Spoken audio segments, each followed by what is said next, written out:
As we continue thinking about the whole theme of grace and mercy, of 7 pounds, more than 7 pounds, 100 pounds, 1,000 pounds of grace and mercy, how can we show grace and mercy to other people in our home, in our jobs, in our neighborhood? But could we show grace and mercy even farther out? As you know, HIM loves Compassion International.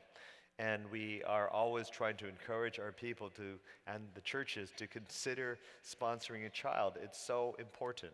At $38 a month, it can make a major difference. If you've seen the movie Lion, you know when that couple adopted that child from India, it made a major difference.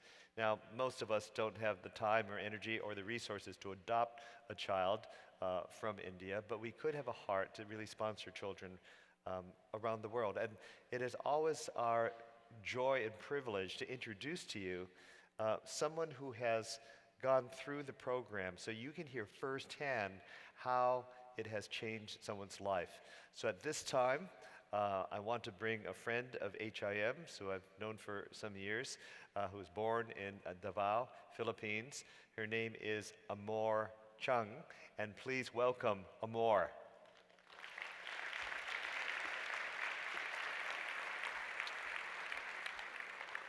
So Amor, Aloha. so glad you are with us here in Hawaii. And tell us about your childhood. What was that like? And why don't you come a little closer over into the center here? Aloha, everyone. My name is Amor, and I am a Compassion alumna, and I was born and raised in one of the cities in the Philippines called Davao. I was raised in a very simple family. My father was a taxi driver, and my mother was a dedicated housewife to him and a mother to me and my sister. And as a taxi driver, my father did not earn much. On a good day, he could earn $10 after driving 24 hours. And because he could not drive every day, and he had to share a cab with another taxi driver, he only gets $120 to $150 to work with every month to provide for our family, and that is barely enough to provide for our food and transportation cost. But as a child, I did not know that we were poor. I dreamed high, I aimed high. I was an achiever at school. I received awards, and I was an honor student. But as years went by, the differences between me and other children were more and more noticeable.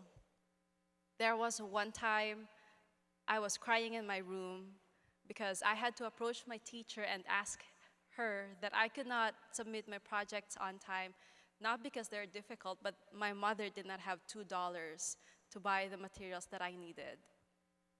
My father tried several times to wrap my black school shoes with black electrical tape just to make it presentable, but it really did not make it any better.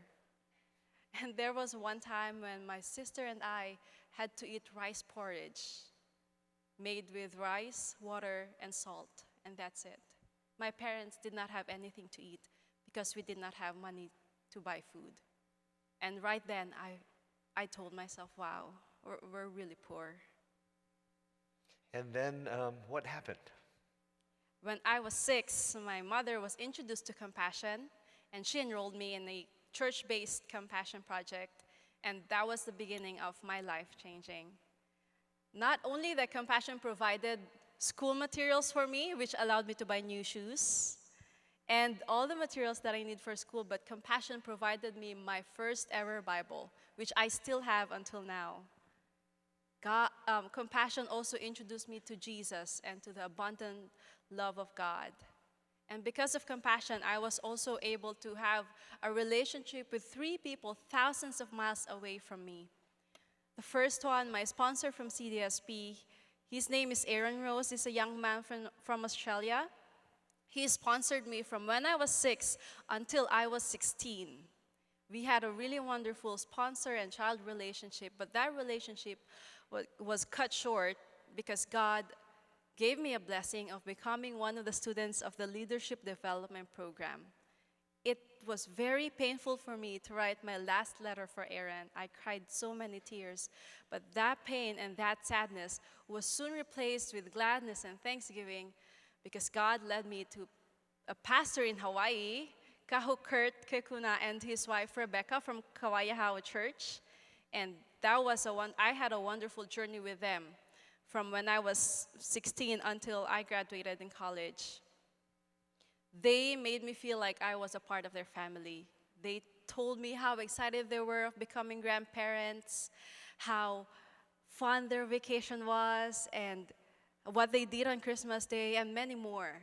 But the best thing that I love in their letter is every time they end it with, Amor, we love you.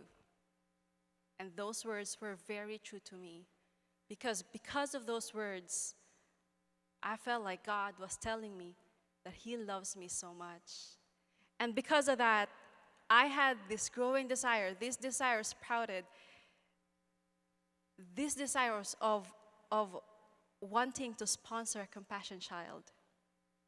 I dreamt of it, and I did not know how to do it. But all I know is that to this child living in poverty, there is no greater story than the story of a fulfilled man and woman who was just like them and was released from poverty in Jesus' name.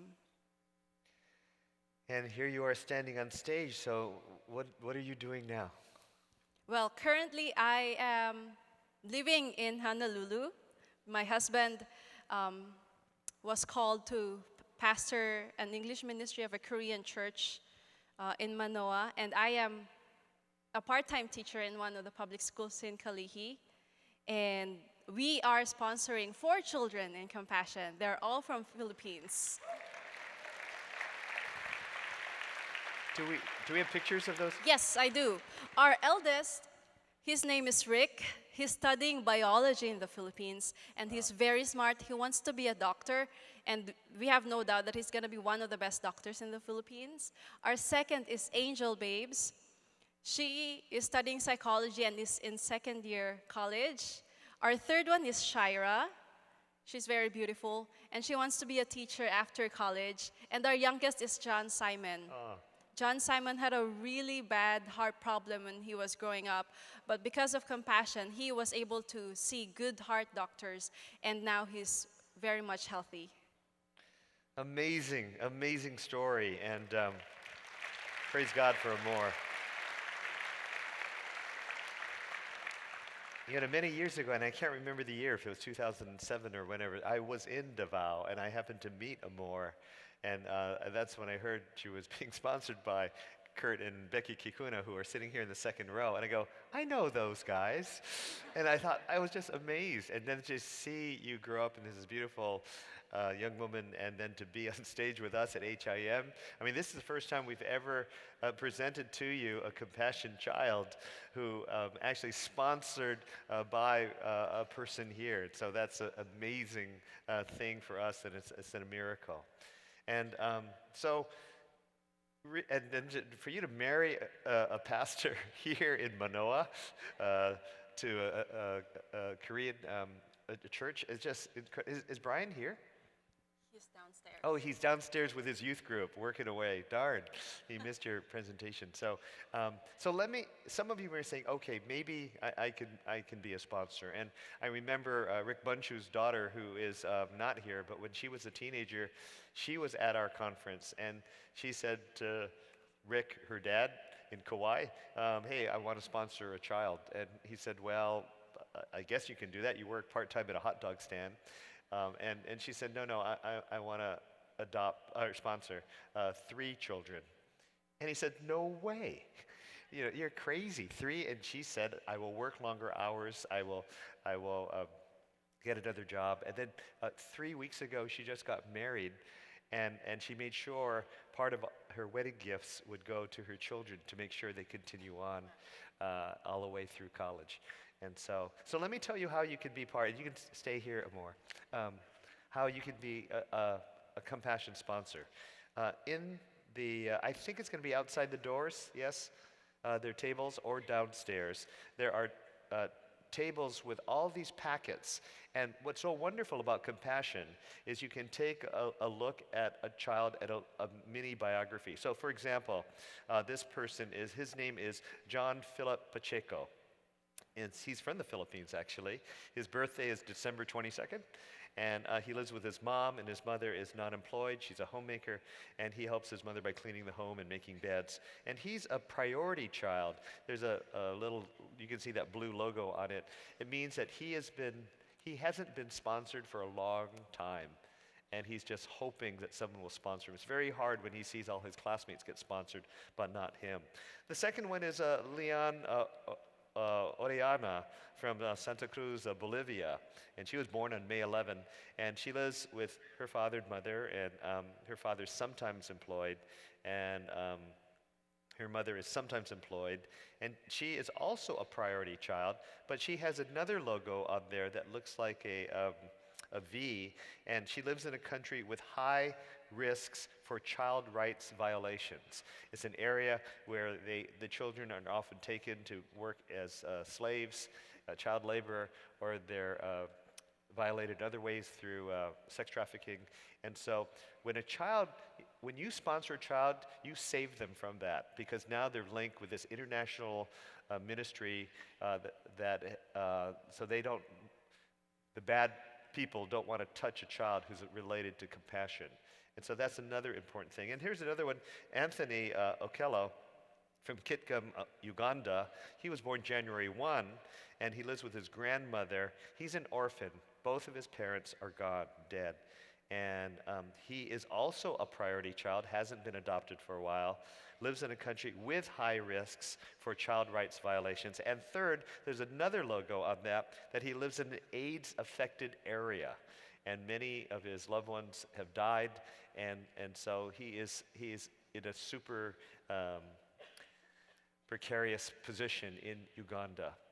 And so how it works is that the child will write you 4 times a year, and then hopefully you will write the child at least 4 times a year. And those letters are like gold and silver to the child. It's a lifeline, as Amor said, when she would get a letter from Kurt and Becky, just to hear, I love you, I believe in you, God has a plan for you, builds tremendous confidence and a link to a faith in God. Here's why HIM loves Compassion International, for 4 basic reasons.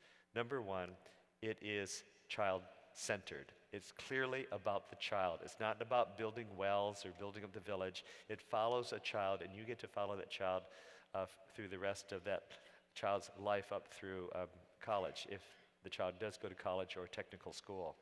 Second, it is church-centered, and what that means is Compassion works through the local church. Wherever there's poverty, there are churches. And so they give the money through a church, not a government. There's no government that takes 10% or 20% cut. It works through the church, and it's through the church that the children learn the gospel, and they learn about how to get better health care and more food and clothing. And then the church grows. So Compassion is about church growth, because now the uncles and the aunties, and if there are parents, they start coming to the church. And that is all wonderful.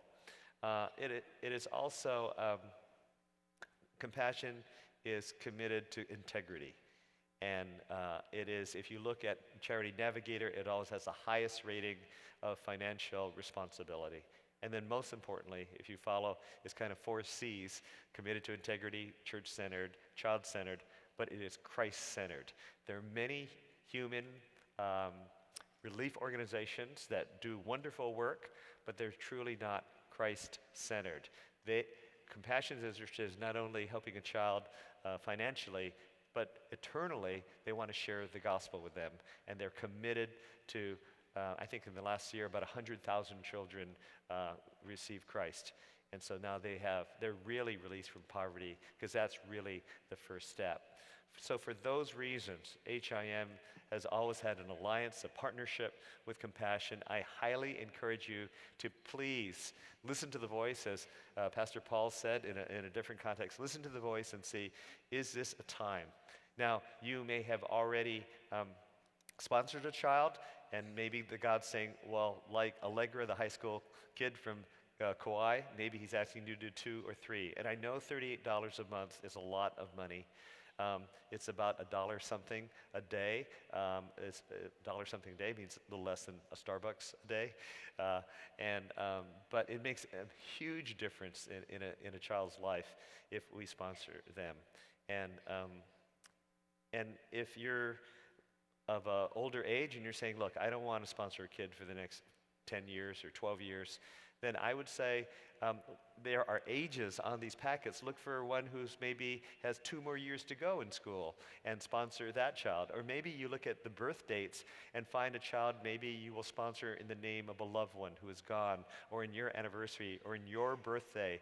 For Pam and I, we tried to find birthdays that related to all of the children in our family as a way of showing gratitude to God of the great resources we have in America, that we would sponsor a child. So, wanted you to all consider this. It's super important. Amor, thank you for sharing your heart. And will you be near the compassion table too if people want to say hi? So great. So please thank Amor as she heads off down the stage. And Brandon, why don't you come on up?